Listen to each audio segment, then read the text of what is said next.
best-selling author Jon Land to the studio. How you doing today, Jon? I'm doing great, Molly. We're live? We're live. Oh my God, we're live. We're okay. live. All right. We're live and we're having fun. I'm so excited to have you can't here edit today. me. I'm used to being edited. And now I'm not going to be edited. It's just you're getting it raw and unfinished. Which makes it even more fun, right? I hope so. This is so great to have you here. You're a Rhode Island author. You went to Brown University, and we're here today. I already had a sneak peek at this, but we're talking about the 9th book in the Caitlin Strong series, Strong to the Bone. Super excited about this.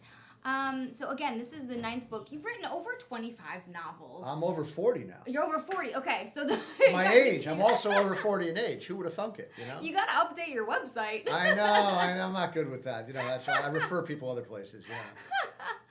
Okay, so let's talk about this. It's pretty exciting. We have you here because this comes out December 5th. So yeah, so I got a sneak peek on it. Now I have my hands on it early too, which is really nice. And you're going to be speaking at the Rhode Island Author Expo on this weekend. So we wanted to have you in here to talk all about all this fun stuff going on. This is another great addition to the Caitlin Strong series. Talk to us a little bit about how you got into this book. First off, Caitlin Strong is a Texas Ranger. And I created her basically because I'm a thriller writer. And until Caitlin Strong, there were no other female action heroes. There were plenty of female mystery heroes, but none who were like Lee Child's Jack Reacher or James Bond. Someone who could mix it up, someone who could get in a gunfight and hold their own. So a Texas Ranger was a perfect starting point for that. But in Strong to the Bone, and the key with any series is to keep it fresh and keep it original and make each book feel like it's the first in the series. So what I did in this one that I'm so excited about is I confront Caitlin with the greatest challenge I've ever given her. 18 years ago in this book, we find out in this book that she was sexually assaulted. And this book, she finally gets a chance to catch the man who raped her. So there's an element of emotion and personal stake in the action that's very rare for any book, not just a thriller, where Caitlin isn't just out as a Texas Ranger trying to solve a crime. She's trying to solve one of the subplots is her own crime, a crime committed against her before and now because someone else has been hurt. And now someone else is going to be hurt unless Caitlin intervenes, unless Caitlin succeeds. And this is also as she's tracking a neo-Nazi gang that has come into possession of a deadly weapon. But there's an old saying in what I do. John D. McDonald, who created the Travis McGee series, said, "Story is stuff happening to people you care about." So it doesn't matter what's going on if you don't care about the characters. So in Strong to the Bone, you're going to care about Caitlin Strong, and you're going to care about whether she catches the man who assaulted her all those years before. What's so fascinating about this, well, it's fascinating for a lot of reasons, but it's so hyper relevant right now. I mean, we have this conversation about sexual assault that's happening right now, and it's not like you just wrote this overnight. No. But it's hyper relevant right now, is that you have a strong female character that's been dealing with this issue in her life, and now she has a chance to go out and catch the person who did this to her. But you also have this hyper relevant issue of white supremacism that's happening right now. So talk to me, is it just a matter of timing that kind of happened in your favor? You know, or is it something that you wanted to bring attention to? Here's how it happened, and I'd like to tell you I was present, and I can see the future. I had done the past 3 Caitlin Strong books. For villains, I had used the Chinese, the Russians, and ISIS. Yeah. And I was looking for the new villains. And I hadn't done Nazis in a long time. So I said, you know what? Neo-Nazis, a motorcycle gang. And I had also heard stories of the true basis of the Sons of Anarchy, the great show from FX that just went off the air. There are these gangs that have taken over towns in wilderness areas. They run the town. It's there. It's like Charming was in Sons of Anarchy. So I thought, wouldn't that be cool to have Caitlin go up against a biker gang that has taken over a Texas town for itself? And the thing about the Texas Rangers is their whole reputation, their whole mythos is based on their creed, their motto, one riot, one ranger. They don't care how many people they're going up against, how many guns they're going up against. They're going into that situation. So for Caitlin to walk down the middle of a street lined with people who would love to shoot her means nothing because she's a Texas Ranger, and that's what Texas Rangers do. The fun in writing her is she is playing a predominantly male role. Normally, you associate men in that kind of role, but the fun of writing Caitlin is casting a woman in what is a traditional male heroic role. I think that's so relevant to have strong female characters, especially in a time like we're in right now, where there's so many issues that were being addressed in. Was it important to you when you were developing her? Again, this is the ninth book that she's featured in. Was it important to you to bring light to a female star? I'd love to say that yes, but the truth is that the reason she was created was because there was this gap, as I said, about there were no female action. The thrillers are the most popular genre, and 75% of all books are bought by women. But nobody at this marketing table I was at my publishing company, could name a single female action hero. Yeah. So Caitlin was not born out of creative juices. Caitlin Strong was born at a marketing meeting, and that's sometimes, and this is important for people to realize when it comes to what creative people do. Some of the best creative decisions I've ever made have been based on the demands and needs of the marketplace, and they've been economic decisions, business decisions that have affected. I've written 3 series now, 3 series of close to 10 books each. I didn't abandon the other 2 because I had lost the will to write them. I abandoned them because they weren't selling. And I'd love to say, makes sense, yeah, right? I mean, that's it. When a TV series, when people stop watching it, it goes off the air. When a book series, when it gets tired, and eventually, series do tend to get tired. But the great thing from the other 2 series I've done that I've learned is how to prevent that from happening with Caitlin Strong. And that's why the sexual assault. That's why in the next book, spoiler alert, Strong as Steel, book number 10 of the series, she's going to meet her half-sister that she never knew she had. Cool. So, I don't even have to ask you what happens next. You're just throwing it out there. Is that half-sister one of the world's deadliest assassins? And has she come to Texas to kill Caitlin or to intervene in something that's going on? Dang. But of course, look, I haven't even, this book is literally just getting started. I don't know what exactly is going to happen, but I know they're going to get together in the end. I know that Caitlin's sister, whose name I don't even know, they're going to be fighting and shooting it out on the same side. Because that's the way things have to happen. Part of the fun I had in this book was, on the one hand, Caitlin is obsessed with finding the man who raped her. On the other hand, this is what defines her. This is what gives her her edge. So part of her is afraid that if she finds him and puts him in jail, she's slain the dragon. Well, after you slay the dragon, what do? So there's a wonderful back and forth with Caitlin, and that's why she's so much fun to write. I don't write Caitlin. Caitlin writes Caitlin. I don't know what she's going to say. I don't know what she's going to do in a given situation. She basically directs me, as do all the characters in this book. And the great thing about book 9 is that it feels as fresh to me as the first one did. That's cool. And again, not just Caitlin, but there are about 5 or 6 characters who come back in every book. 2 of them are her surrogate sons. And the kids are aging. And part of the fun I'm having, really a blast I'm having with this book, is the kids growing up. In Strong Light of Day, the younger boy comes out as gay. And I had never done anything like that in a book. So like when we started, I was talking about when a writer takes risks, you take risks by having your characters take risks. By challenging your characters and making life difficult for them. If life is easy for them, if their life is not conflicted on a personal level, on an emotional level, there's no emotional stake in it for the reader. But that's what I strive to do in all the Caitlin books. Make you care enough to follow not just this book, but you can start with any of them and then you go back, read the ones that came before and read the ones that came after. And you can be invested in the characters. And also you take risks by diving into issues that are, that affect people, that are happening right now. You're talking about sexual assault, you're talking about the opioid epidemic, you're talking about racism, white supremacy, you're talking about, you've dealt with ISIS in the past. You're talking about issues that are either controversial or that are impacting a lot of people. why are you talking about these issues? Why are you bringing them up in these books? Why do you choose to take those risks as a writer? Well, you have to, if you're lucky enough to be in tune with current events. I also write nonfiction, which helps a lot in determining what are people talking about, what's trending today, what are the influencers talking about, what's on Twitter, besides Trump and his stuff, right? But with the reason I do that, the reason I think any writer does it, is because you want to hold up a mirror.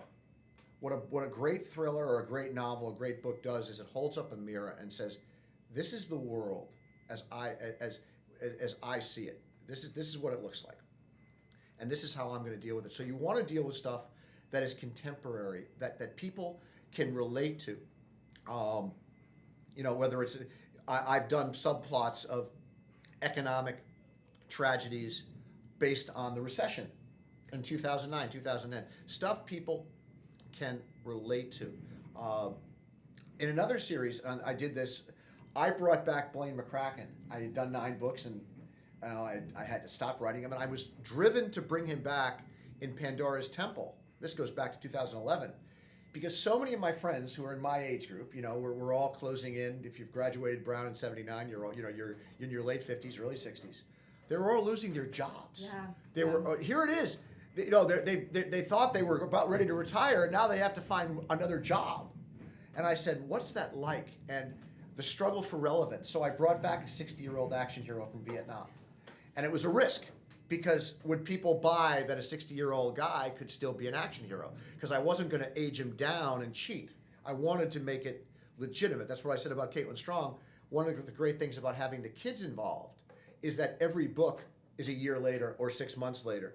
So you're not in a static world where certain characters never age. They're always the same. If you read Miss Marple or Hercule Poirot or Jessica Fletcher, they never evolve. They never change. They're just the They same, never. yeah. They're always the same. They're eternal.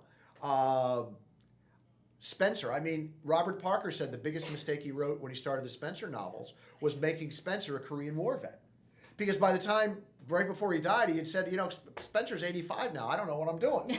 Now so he just cheated. But to me, that's disingenuous to the reader. You shouldn't cheat. A character's age is a character's age. And if a character is 40, that's what their age should be. And if they're 60, that's what their age should be. So, and then you deal with the struggles they have. I mean, I'm thinking about, for instance, I've known so many women with cancer and breast cancer. Geez. I mean, I think a health scare down the road for Caitlin is something that could come. It's something that people can relate to and make them feel like they can relate to what she is going through. Finding a sibling you didn't know you had. Meeting up, having a chance to catch your rapist. A health scare. These are the things that these are the reasons why people read Caitlin Strong. In addition to the neo-Nazis and the plots to end the world or take over the United States and stuff like that. But that's the reason people are hooked. And I think just being able to escape into something that's exciting, unique, a little bad to the bone, strong to the bone. Strong to the bone, yeah. Yeah, exactly. Well, I was thinking bad to something else, but we'll keep it to bad to the bone and then strong to the bone, right? I think it's super cool to be able to do that. Plus being able to lose yourself into something that is exciting, super page turning. It's fun. It's definitely, and then to be able to follow a character along, and like you said, being able to hold up a mirror and be like, oh, I can find myself, a little bit of myself in that character, is super unique. There's no doubt the reason why people love Stephen King and the reason why they love James Patton, what draws people back to an author is the author's ability to connect with them on a level that's equivalent to when they're a little kid and their father or mother or grandparent is telling them a story. That's the part of you that I want to reach when I'm writing. I'm writing from my imagination to your subconscious, to your imagination. When you're reading my book, you are the same person who lay in bed listening to the same story every night, and you couldn't wait to the next page. You couldn't wait to your mother turn that page, even though you knew it was coming. You didn't care because you loved the story so much. And that's the effect I'm trying to produce with the Caitlin Strong series, with all the books I write, to draw you in and make you feel like a kid again. I love that.